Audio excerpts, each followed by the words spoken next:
السلام عليكم ورحمة الله وبركاته. قناة خصصتها لعالم العصافير علشان خاطر تعرف كل حاجة عن العصافير، وبالذات لو انت لسه مبتدئ وداخل في المشروع ده جديد وعايز تربي العصافير من اجل الربح. خليك معايا في الفيديو ده وان شاء الله هنستفاد باذن الله. بس ارجو من حضراتكم الاشتراك في القناة، تفعيل زر الجرس علشان يوصلكم مني ان شاء الله كل جديد. النهارده هنتكلم عن طائر جميل قوي، هو طائر الروز. طائر الروز من العصافير الروعة في التربية. صوته اي نعم مزعج شوية، ولكن منتج وبيديك انتاج زي الفل. انتاجه كتير. ليه؟ لانه بيبيض من 5 ل6 بيضات.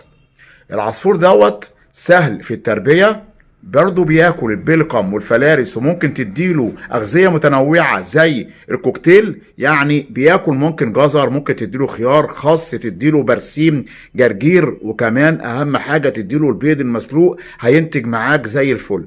طيب عايزين نعرف أكتر عن طائر الروز. طائر الروز ليه فطفرات كتير، بيبدأ من الأخضر، وعندنا الألبينو، وعندنا اللاتيني، وعندنا الأورانج أوبلاين. طب أقل نوع فيه إيه؟ أقل نوع فيه وهو الأخضر.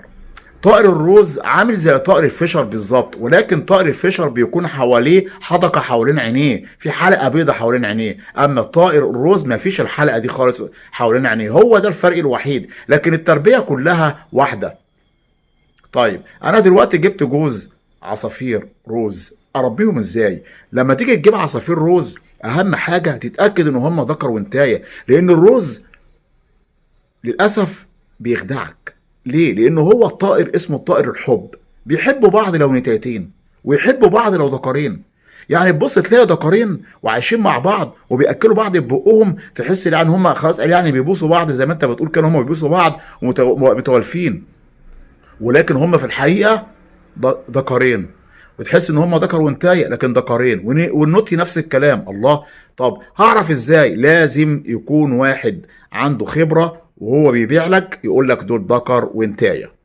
طيب انت خدتهم خلاص واتاكدت ان هم ذكر وانتايه، وهتحطهم عندك في قفص وسط، لا هو كبير ولا هو صغير زي بتاع الاسترالي، لان حجمهم كبير عن الاسترالي واقل من الكوكتيل، فبيعيشوا في قفص وسط، لا هو كبير ولا قفص صغير. وليهم عش مخصوص وهو عش الروز. طيب طائر الروز لما تحطه عندك هينتج وسنه قد ايه؟ سنه هيكون من 7 شهور ل 8 شهور.